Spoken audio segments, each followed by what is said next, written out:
झंड भाई, मेरा सवाल यह है कि हर हर गंगे और संघर्ष 2 मूवी कितना कितना पैसा कमाया है अभी तक? सही सही बताइएगा। बाकी आप जो भी वीडियो बनाते हैं जबरदस्त होता है। Love you too brother.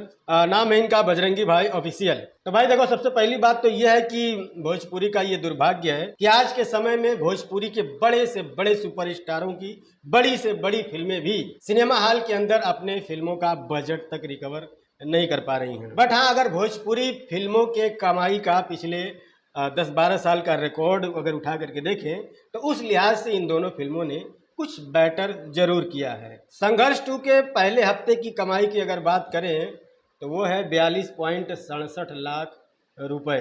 वहीं पर अगर दूसरे हफ्ते की बात करें तो इसमें सिनेमा हॉल तो थोड़े बढ़ गए हैं, बट कमाई में डाउनफॉल जरूर आया है।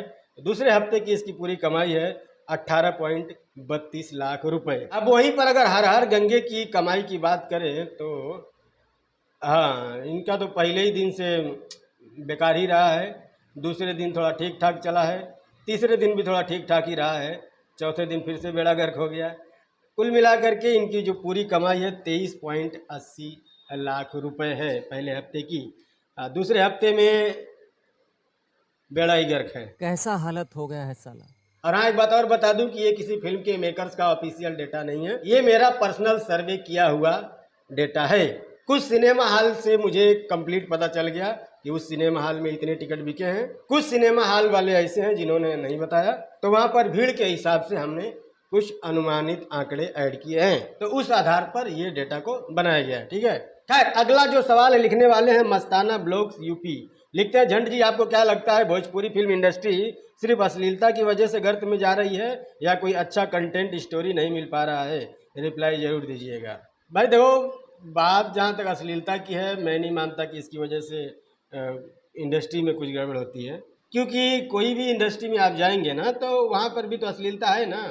आप मान लो ये जो बी ग्रेड या सी ग्रेड की फिल्में बनती हैं, ये भी तो हिंदी में ही बनती है ना, तो इसका मतलब हम क्या मान लें कि उसकी वजह से बॉलीवुड गर्त में जाएगा? नहीं जाएगा ना। हर चीज का अपना एक ग्रेड है, तो जो लोग बी ग्रेड के भोजपुरी में गाने गा रहे हैं तो उनका एक अलग ऑडियंस है, बाकी जो लोग ए ग्रेड में काम कर रहे हैं तो उनकी एक अलग ऑडियंस है ना।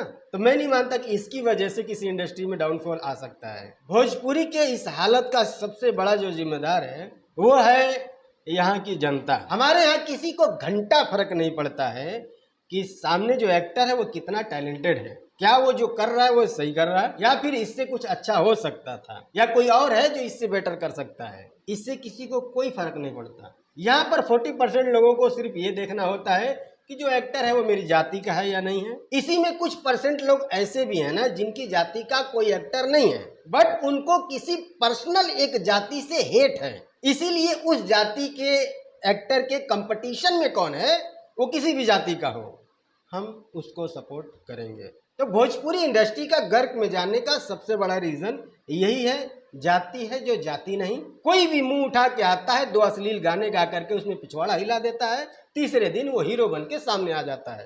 वाह! जहां टैलेंट की इज्जत नहीं है वो इंडस्ट्री कहीं नहीं जा रही है और ना ही कभी जा सकती है सिवाय गर्क के। खैर अगला जो सवाल है लिखने वाले हैं बीके भोजपुरी फिल्म प्रेजेंट्स। लिखते हैं, झंड जी राम राम। राजा राम जो मूवी है खेसारी भैया का, कितना बजट तक का होना चाहिए आपके अनुसार? राम राम झंड जी। राम राम ब्रदर।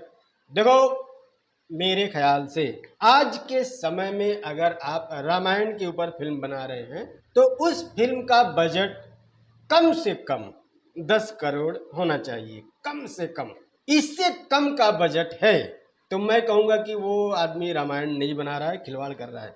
क्योंकि आज के समय में 10 करोड़ से कम में रामायण बनाना, रामायण के साथ खुद नाइंसाफ़ी होगी, बन ही नहीं सकता भाई। अगर आप बना रहे हो तो आप मजाक उड़वाओगे, उसके अलावा कुछ नहीं होने वाला। बाकी ज़्यादा से ज़्यादा कितना लगा सकते हैं उसका कोई लिमिट नहीं है। आप ट्रक भर भर के पैसे लेके आते रहिए, लगाते रहिए। पानी में जितना चीनी डालेंगे शरबत उतना ही मीठा होगा। बाकी कम से कम अगर 10 करोड़ के नीचे बजट जाता है तो मैं कहूँगा कि वो फिल्म परफेक्ट नहीं हो सकती किसी भी कीमत पर। खैर अगला जो सवाल है लिखने वाले हैं रितेश कुमार। लिखते हैं, क्या लगता है झंड जी आपको खेसारी लाल यादव गाना कम बना रहे हैं तो क्या अपने फिल्मों से पॉपुलैरिटी या अपना दबदबा उतना ही बनाए रह पाएंगे या फिल्म के माध्यम से और आगे बढ़ जाएंगे? धन्यवाद। तो देखो भाई, बात ये है ना कि गानों से जो पॉपुलैरिटी मिलनी थी वो मिल चुकी। अब गानों से आप सोच रहे हो कि इससे ज्यादा हम कुछ कर लेंगे, तो भाई भूल जाओ। यूट्यूब का एल्गोरिदम खुद आपका साथ नहीं देगा, इससे ज्यादा आप कुछ नहीं कर सकते हो। अब अगर आपको इस पॉपुलैरिटी से और ऊपर जाना है तो फिल्मों पर ही फोकस करना पड़ेगा। फिल्म ही एकमात्र ऐसा साधन है जहां पर अनलिमिटेड पॉपुलैरिटी आप पा सकते हो। गाने की पॉपुलैरिटी में एक लिमिट है। किसी भी सिंगर को देख लीजिए, वो एक लिमिट तक ही गया है, मतलब वो अपनी इंडस्ट्री के हिसाब से लिमिट में गया है। तो आपकी इंडस्ट्री जो है भोजपुरी है, तो इसका लिमिट यही है, लास्ट खत्म। भोजपुरी में बहुत अच्छे अच्छे सिंगर आए हैं, इससे पहले भी और इस वक्त भी हैं। मिसाल के तौर पे पवन सिंह को ही ले लो, कितने बढ़िया सिंगर हैं, बट क्या इस पॉपुलैरिटी से आगे वो कुछ कर पा रहे हैं? नहीं। यूट्यूब का एल्गोरिदम भी एक स्टेज पे जाके दम तोड़ देता है। अमित भड़ाना को देखे हो ना? अरे अमित भड़ाना तो छोड़िए, अपने ही कुछ गाने उठा करके देख लीजिए जो पिछले 1-2 महीने में आपने रिलीज किए हैं। ये सब कुछ यूट्यूब की एल्गोरिदम की वजह से होता है। थोड़ा सा यूट्यूब का रिकॉर्ड पुराना उठा करके देखिएगा ना तो पता चलेगा। यूट्यूब हमेशा किसी का सगा नहीं रहा है, कब किसको टांग पकड़ के उठा फेंक देगा पता नहीं चलेगा। ठीक है। खैर, अगला सवाल लिखने वाले हैं सोनू शॉर्ट, लिखते हैं ब्रो, आपके हिसाब से भोजपुरी इंडस्ट्री कैसे आगे बढ़ सकती है, क्योंकि कंपटीशन बहुत बढ़ चुका है। बॉलीवुड और साउथ के बीच भोजपुरी आगे कैसे बढ़ेगा? पहला तो ये कि टैलेंटेड लोगों को आगे आने दो, और दूसरी इंडस्ट्री से कोलैबोरेशन करो। साउथ इंडिया ने भी यही किया है, आपको भी कुछ ऐसा करना चाहिए। बट हाँ, शर्त यह है कि वो लोग आपके साथ कोलैबोरेशन क्यों करें भाई? आपके अंदर ऐसा कौन सा टैलेंट है? तो उसके लिए आपको टैलेंट चुनना होगा, टैलेंट को आगे लाना होगा। वहां पर रहर के खेत के सामने खड़ा हो के ऐसे ऐसे नहीं चलेगा ना। खैर, अगला सवाल लिखने वाले हैं विजय व्लॉग, लिखते हैं एक फिल्म का ट्रेलर कैसा होना चाहिए? तो देखो भाई, ऐसा है ना कि ये सब कुछ फिल्म के कॉन्सेप्ट के ऊपर वेरी करता है।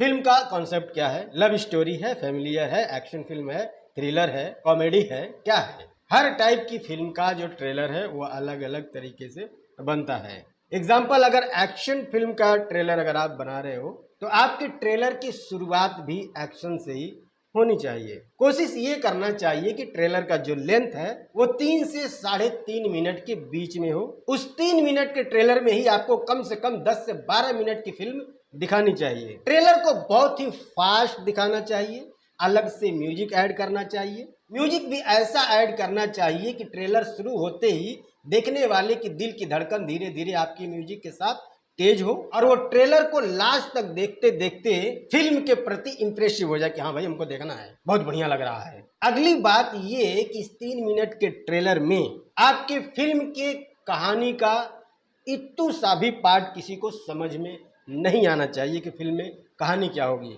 हमारे भोजपुरी वाले सबसे बड़ी गलती यहीं पे करते हैं, वो डिट्टो जैसी फिल्म बनाए हैं, ट्रेलर भी सेम वैसा ही बनाते हैं। भैया देखो, यहाँ से शुरू होगा, ये बीच का हिस्सा है, यहाँ मध्यांतर होगा, यहाँ पे फाइट होगी और फिल्म खत्म हो जाएगी।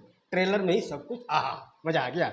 और एक तो इनके ट्रेलर की शुरुआत इतना गंदा होता है ना भाई साहब। इनके ट्रेलर की शुरुआत सबसे पहले सरसों वाले खेत में खड़ा होकर के 15 सेकंड तक लिबिर लिबिर होगा, टिड़ी टिड़ी टिड़ी टिड़ी, लिबिर लिबिर खत्म होते ही एक बहुत ही गंदे से म्यूजिक के साथ एक विलन का खोपड़ा दिखाया जाएगा, और उसका डायलॉग कुछ यूं होगा, हम तोरा के एक मौका और देत बानी, दम होखा तो बचा ले अपन माई के।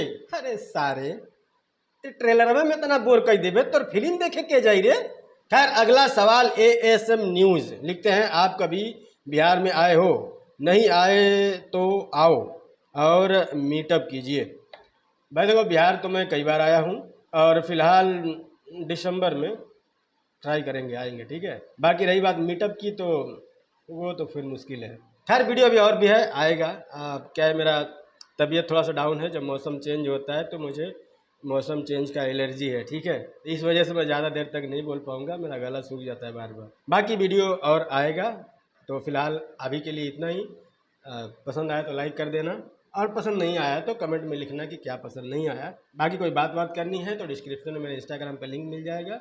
हम मिलते हैं अगली वीडियो में, तब तक के लिए बाय।